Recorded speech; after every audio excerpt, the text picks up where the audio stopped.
Hazak Baruch. Boker Tov. On est dans le Siman Kuf Nun Zain. Alechot Netilat Yadayim et Seuda. Netilat Yadayim pour la Seuda. Il nous dit le Rav dans la Halakha Tet Vav. Yesh Noagim Lomar Achar Netilat Kodem Beracha. Yadechem Kodesh. ויש אומרים שאין לאומרו, כיוון שלא נזכר בדברי האריזל, והמקל בזה לאומרו, אין למחות בידו, שיש לו על מה שיסמוך, מכל מקום לכתחילה נכון שלא להפסיק באמירתו בין הנטילה לברכה.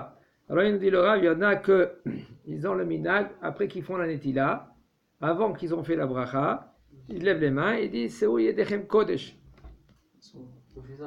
Il dit le Rav, il y en a qui disent qu'il ne faut pas le dire. Pourquoi? Parce que le Harizal, il n'a pas parlé dans cela. Et c'est un chachash efsek. Quand tu fais la netilat yadayim, il faut que tout de suite tu fais la beracha et après tu t'essuies. Et après, il y en a qui ont le minag de dire les mivtza arevta, kezeta orbeata shabbat. Mais on parle de tous les jours. Tous les jours, qu'est-ce qu'on doit faire? On doit faire la netilat yadayim. Okay? Après qu'on a fait la netila, on lève les mains, on ne parle pas. On fait la beracha, asher kitshanu baruch ata Hashem Elokeinu melech haolam, asher kideshanu b'mizotav etzivanu, al netilat yadayim. Après on s'essuie les mains. Après qu'on s'essuie les mains, on s'assoit et on fait un motzi lechem min haaretz. Mekel bezel homo, il nous dit le Rav, un homme que lui qui est mekel, qui va la kula, que lui il veut dire ce passouk quand même. Non, c'est mon père, mon arrière-grand-père, mon arrière-arrière-grand-père, à partir de mon cher Rabbeinu. C'est faux, Ken.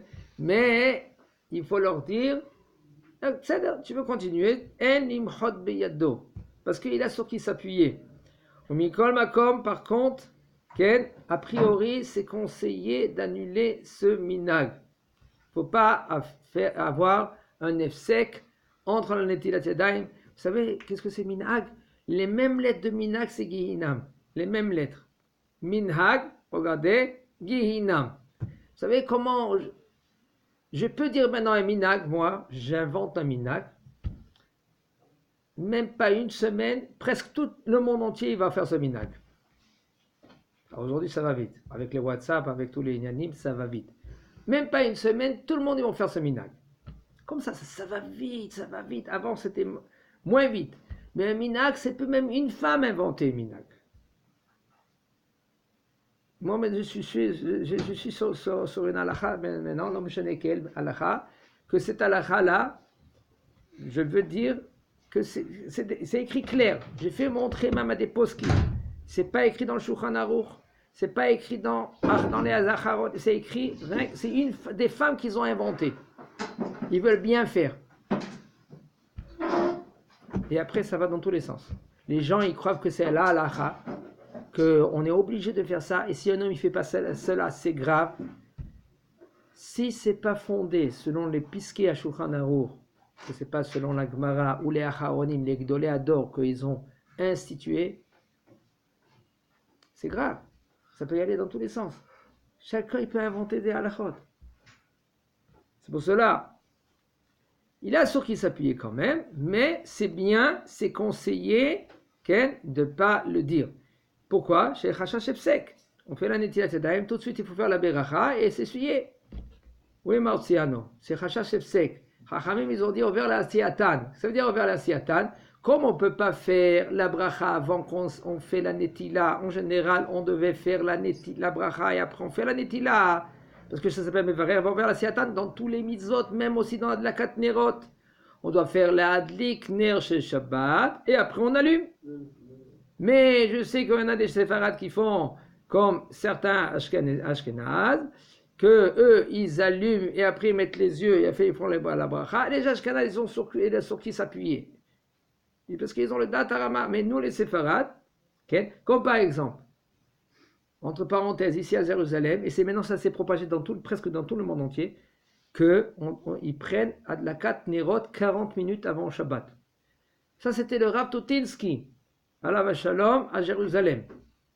Des générations avant, c'est lui qui l'a institué de prendre 40 minutes le Shabbat. Il faut savoir qu'un homme ou une femme, qu'elle allume les bougies 40 minutes avant Shabbat, elle est obligée de prendre sur elle Shabbat. C'est pas comme nous les séfarades. Nous les séfarades, on allume les bougies et on fait un tnaï, on fait une condition une fois par an que on ne prend pas Shabbat sur nous, Badlakat Nerot. Une femme, elle est obligée de faire comme ça. Ça veut dire qu'une femme. Une femme, elle a après la Nerot de faire une melacha quand même. Ouais, c'est fréquent, une femme qu'elle est mariée, qu'après qu'elle allume les bougies, elle doit y aller, par exemple, au mikvé. Comment il y a des mélachot qu'elle fait là-bas? Comment maintenant elle va transgresser Shabbat? Si elle a pris sur elle Shabbat, elle rentre dans un problème. Nous, les séfarades, même la femme, top, c'est une à part, Bezat Hashem, au niveau de mikvé pour les femmes, ça c'est des shiurim à part. Il faut savoir la halacha comme elle est écrite, pas inventer des halachot, et ça va vite. Le Rav Totinsky à la Vachalom, il a institué pour être Mosif Bouyoter Mechol à la Kodesh 40 minutes d'allumer les bougies. Maintenant, tout celui qui prend 40 minutes, une femme qui allume les bougies 40 minutes, elle est obligée, les kabel et Shabbat ba'adlaka. Quand elle allume les bougies, elle prend sur elle Shabbat. Pourquoi? Zelonika. Parce qu'une femme, quand elle allume les bougies, elle allume l'Ichvot Shabbat. Si maintenant elle allume, comme par exemple, il y en a qu'ils allument les bougies, ils prennent sur le Shabbat plaque, ça veut dire 1h15 avant la 7 Koravim, 1h30 avant 7 Koravim. Alors, qu'est-ce qu'ils font? Ils sont obligés de prendre Shabbat dans l'allumage. Parce que sinon, si tu allumes les bougies, Zelonika, on ne voit pas que tu allumes pour Shabbat. Stam, tu as envie d'allumer des bougies. Alors qu'est-ce qu'ils disent les poskim? Ils disent les poskim que tu es obligé que quand tu allumes les bougies, tu prends sur toi Shabbat. Okay? Alors, c'est pour ça que nous, les séfarades, on allume les bougies rien que 20 minutes avant la shkia. Ça veut dire la femme, qu'est-ce qu'elle doit faire? 20 minutes avant la shkia, que c'est proche du Shabbat, okay? Elle allume les bougies, elle ne prend pas sur elle Shabbat. Elle ne prend pas sur elle Shabbat. Okay? Et même une femme ashkénaze qu'elle veut faire comme les séfarades, elle peut, parce que c'est Marada Atrat de Marana Shulchan Aruch, elle peut faire cela. Pourquoi? Pour éviter ces problèmes que je vous ai dit tout à l'heure, qu'il y a beaucoup de problèmes quand elle veut y aller, par exemple, la femme au mikvé. Et là qu'on a de nos jours dans les calendriers et tout pour allumer, c'est déjà pris en compte les 20 minutes. Les 20 minutes. Alors maintenant, en général, comment c'est écrit? Ça dépend des calendriers. Il y a beaucoup de sortes de calendriers aujourd'hui. Baruch Hashem, les calendriers, c'est pas ça qui manque. Il y en a un qui ouvre une Beit Knesset, il a son calendrier à lui-même. Alors, d'où ça vient tous ces horaires? Il y a beaucoup des erreurs. Beaucoup des erreurs. La shkia, c'est pas la shkia. C'est d'accord Habib, c'est pas cet d'accord Habib. Mais là, il y a beaucoup, ça peut emmener à beaucoup de problèmes. Beaucoup de problèmes. Je ne veux pas maintenant dire des problèmes, mais des problèmes au niveau de Nida et tout cela.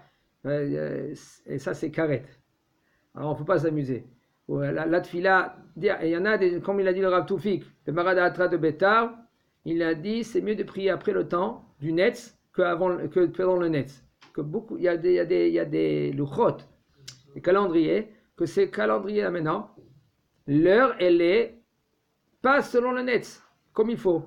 Ils ont mal fait le calcul. Une des luchot, des calendriers qui sont plus corrects, plus medouyak, c'est pas parce que c'est Yeshivat Orach Chaim. Le Rav Elbaz, lui, le Rav Ovadia Zatzal, il a parlé avec le Rav Ben Izri, il a expliqué comment calculer, et le Rav Ben Izri, il va selon le Rav Ovadia Yosef Zatzal, et le calendrier ici à Yeshivat Orach Chaim, il a dit le Rav Ovadia Zatzal que c'est le plus medouyak, le plus précis. C'est pour cela, c'est conseillé, okay, c'est pas d'avoir un calendrier pareil. C'est pas que je fais maintenant la publicité. Et là, c'est comme ça il a dit le Rav Ovadia. C'est plus karov la emet. Ça va vite parce que quelqu'un qui l'a pris avant le temps, cette fille-là, c'est pas une fille-là. Cette fille-là pour Alim, c'est Bidiavad. Et lui, il veut bien faire, il veut faire cette fille-là Benetz. Alors, c'est mieux qui prie 2 minutes après. Comme ça, ce serait Vadai Yom. Et l'Obidi Avad, fila. Etc. Okay. Il nous dit le Rav, im en lo keli litol bo et yadav, yesh la lefanav mikveh sheyesh bo 40 sea. Si maintenant il n'a pas un keli pour faire la netila, et il a un mikveh devant lui, où il a un fleuve, où il a une source d'eau qu'elle passe, là, une source d'eau, que ça veut dire que c'est une source qu'elle passe, okay? Même qu'il n'y a pas 40 CA, on peut faire la netilat yadayim. Comment on fait? Okay? On trempe les mains et on fait la beracha al netilat yadayim. Et s'il a fait la beracha al tvilat yadayim, il est rendu quitte. Ça veut dire que même si tu trempes les mains, la beracha c'est Baruch atah Hashem Elokeinu melech haolam shekedeshanu b'mitzvotav etzivanu al netilat yadayim. Même si tu as trempé les mains. Il n'y a pas besoin de keli. Hein? Il n'y a pas besoin de keli. C'est pas que tu n'as pas besoin, tu n'as pas le choix, c'est Mashiach. En général, Vadaï, que les Chachamim, quand ils ont institué avec le Keli, comme les Kohanim. Okay? Pourquoi on dit Al Netilat Yadayim? Parce que le Keli s'appelle comment? Antal. Comme ça il dit le Bet Yosef. Le Bet Yosef il dit que le Keli s'appelle Antal, c'est pour cela qu'on fait Al Netilat Yadayim.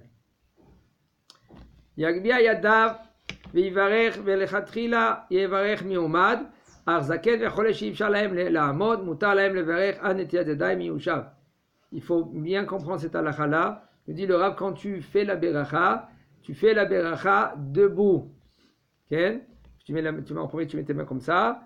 Et quand tu te mets debout et tu fais la beracha. Et par contre, si c'est un homme qui est malade ou un homme qui est vieux, Pépé, lève-toi.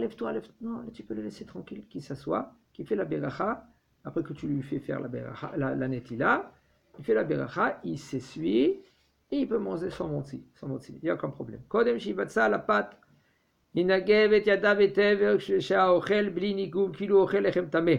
Avant que lui qui fait un motzi, il faut que ses mains ils sont bien essuyées. Parce qu'un homme qui mange du pain, que sa main elle est mouillée, eh ben non, c'est l'eau impure. Exactement. Et parce que c'est comme il mange du pain qui est tamé. Et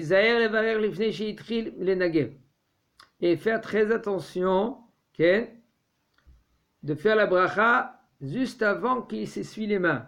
Ça veut dire comment il doit faire. Il a fait la netilat yadayim, il lève les mains que les mains ils sont encore mouillées. Il fait la bracha. Et après il s'essuie tout le temps, tout de suite. Et pas qu'il va et chercher il faut que lui qui cherche la maguette, une serviette juste avant, il prend avec lui, c'est pas après il dit il commence à chercher la serviette. On vers les asiyatan, on vers les asiyatan. On vers les asiyatan, c'est quand tu fais la bracha tout de suite, il faut que tu fais la mitzvah. Comme quand il a un bonbon. Combien de fois je vois des gens, ils prennent un bonbon, chez la il y a baro. Et il enlève le papier, après il enlève encore un autre papier, et après il le mange. Ça s'appelle les ovaires de la siyatan. Maintenant il mange une pamplemousse. Il commence à enlever la peau, et après pendant moins, je ne sais pas combien, quelques secondes après, rien qu'il commence à manger la pamplemousse. Ça s'appelle ovaire de la siyatan. Et là, ovaire la siyatan. Tout de suite après la bracha, il faut tout de suite faire la mitzvah. Et en combien de temps c'est d'après on ne dit pas bracha levatala. C'est vrai que Bidi Avad mange, ou si ça prend un peu du temps, quelques secondes, 10 secondes par exemple, il rentre dans un machloket dans cela, c'est sûr que Vadaï qu'il ne doit pas faire la bracha. Encore une autre fois la bracha. Okay? Seulement si il a pris l'aliment, par exemple, il a pris une pomme, et cette pomme, il a fait la bracha, et la pomme, elle est tombée par terre. S'il peut la ramasser et manger la pomme tout de suite, il n'y a aucun problème. Mais si maintenant, elle est sale maintenant, eh bien, il doit refaire la beracha avec une autre pomme. Okay? Ça, c'est des halachot que Bezat Hashem, on verra à part. Il me dit, le Rav etov le nagev ayadayim gam im natal revid bebatachat. Et c'est bien de s'essuyer les mains, parce qu'il y a une question qui se pose, qu'on avait dit déjà avant. Quand nous, de nos jours, quand on se lave les mains, on fait plus qu'un révite, plus que 86 millilitres. Alors, mais là, pas besoin qu'on s'essuie les mains. Pourquoi? Parce que c'est considéré que comme les mains ils sont essuyées. D'accord, David, t'as compris? Je Pourquoi? rajoute de l'eau. Parce qu'on a plus que Révit, mais là, l'eau, elle est plus tamée, comme avant. Quand même, il nous dit le Rav que c'est bien d'essuyer les mains. Si maintenant il a trempé ses mains dans la mer, ou il a trempé dans un mikvé, par exemple. Il faut savoir lequel mikvé qu'on parle. C'est pas le mikvé qu'il y a de l'eau chaude là-bas. C'est des bains chauds. Là-bas, quand il y a de l'eau chaude, on n'a pas le droit de faire la bracha ni dedans, et ni de tremper les mains dedans. Seulement si c'est un mikvé de bain froid. Ça veut dire qu'il y a là-bas, il n'y a pas de toilette, il n'y a rien du tout, il n'y a pas de douche. On parle que c'est un trou, comme chez le Harizal par exemple. Chez le Harizal, c'est rien qu'un trou. Il n'y a aucun problème même de faire la bracha dedans, parce que c'est de l'eau fraîche. Et de l'eau fraîche, il n'y a pas de zohama. Il n'y a pas de saleté. Quand est-ce qu'il y a la saleté? Seulement quand il y a de l'eau chaude. Il nous dit le Rav, Mutar lenagav yadayim et marchir nenigum yadayim apoel edez azramat avi cham al gav ayadayim. Veu adin menigu vayadayim al yedei hashemesh. Il dit le Rav, tu peux t'essuyer les mains avec de l'air chaud. Un homme il va dans un restaurant, il cherche une serviette, il n'y a pas de serviette. C'est d'ailleurs que c'est sûr que c'est bien d'avoir une petite serviette ou à Kabana des petits mouchoirs. Tu fais un et tu t'essuies avec les petits mouchoirs. Mais s'il n'y a pas, quand même, il nous dit le Rav, tu peux avec l'air chaud, le chauffage là. Tu mets tes mains comme ça, ça s'essuie. Tes mains s'essuient, il n'y a aucun problème, il nous dit le Rav. Okay? Même avec le soleil. Par exemple, quelqu'un il se trouve à Eilat, ou quelqu'un il se trouve à la mer Morte, que c'est très chaud là-bas. Quelqu'un il paraît, il a mis sur sa voiture une poêle, il a cuit un œuf à la mer Morte. Okay? Ça va vite. Tu n'as pas intérêt à mettre sur le toit de la voiture, sinon il va te brûler. On n'a pas le droit, c'est conseillé de ne pas s'essuyer les mains sur sa blouse, sur ses vêtements. Pourquoi? Ça peut emmener de perdre la mémoire. Les gens ils se posent des questions. Regarde, comme il y en a qui cherchent des ségoulottes. Avant de chercher les ségoulottes, apprends bien la halakha, tu verras, tu vas éviter beaucoup de problèmes. Quand on dit par exemple si on touche les chaussures ou quoi, on est en pleine étude ou quoi, après on a fait un fiat, on doit se passer les vêtements. Toi, tu dis une autre chose là maintenant. Vadaï que si maintenant tu touches un endroit qui est caché, même au milieu du repas, un homme il mange du pain, okay? Et au milieu du repas, il s'est gratté la tête, sous la kippa par exemple.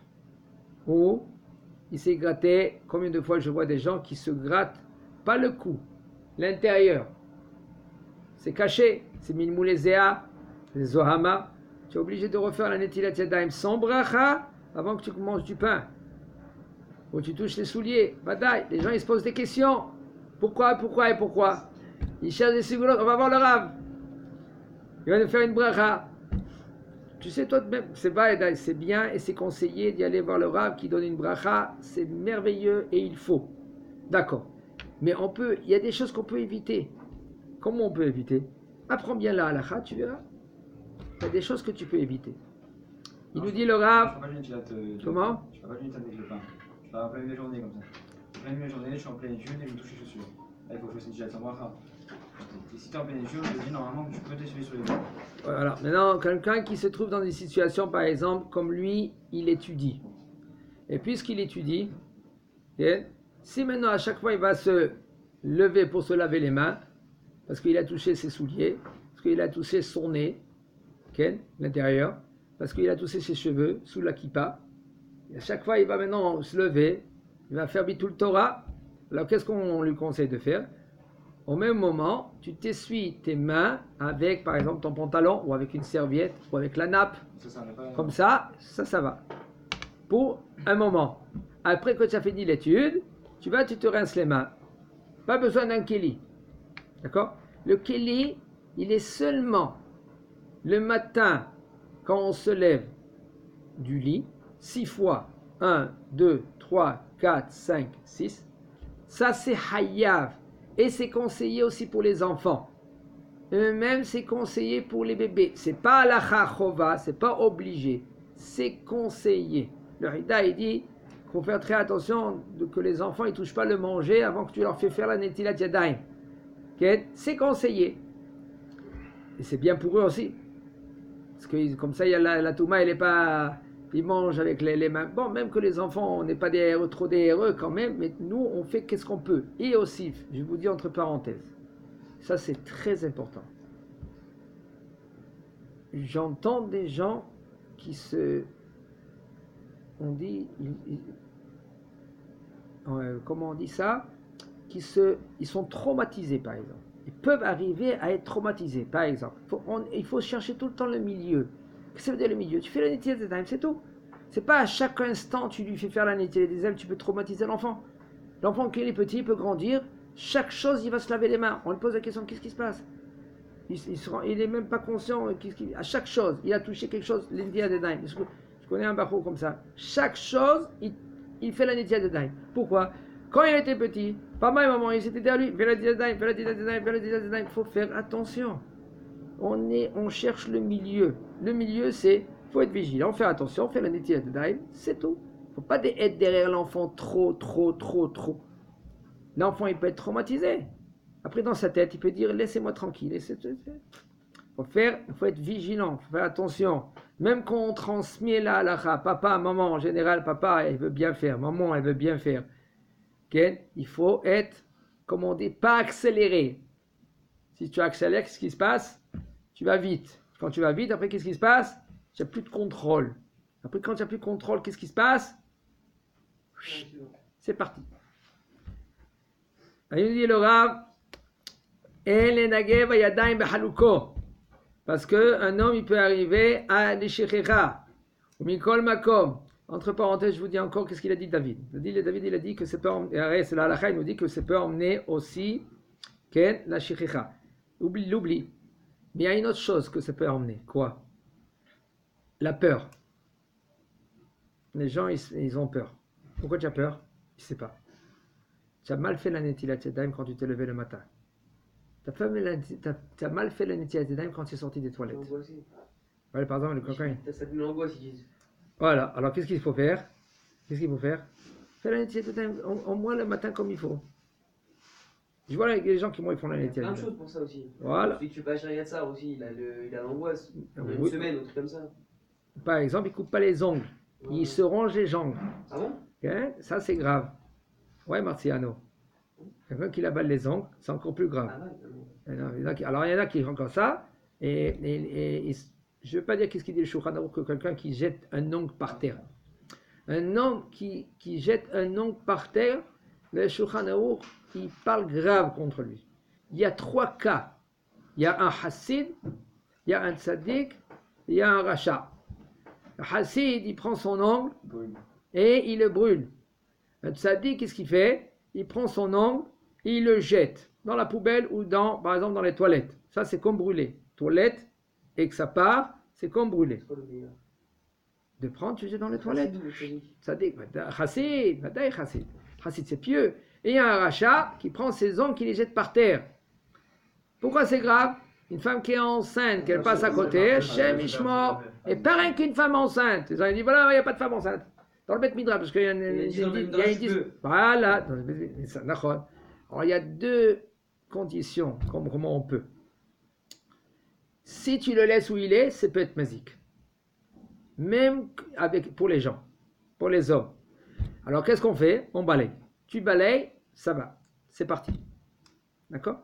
C'est pour ça que c'est bien de balayer. Le Beth Midrash, souvent. Même la classe d'études. Mais par contre, si maintenant il a essuyé, mais il reste encore un peu des gouttes, tu peux faire comme ça, il n'y a aucun problème, dit le Rav. Il n'y a aucun problème. Chazak ou baruch.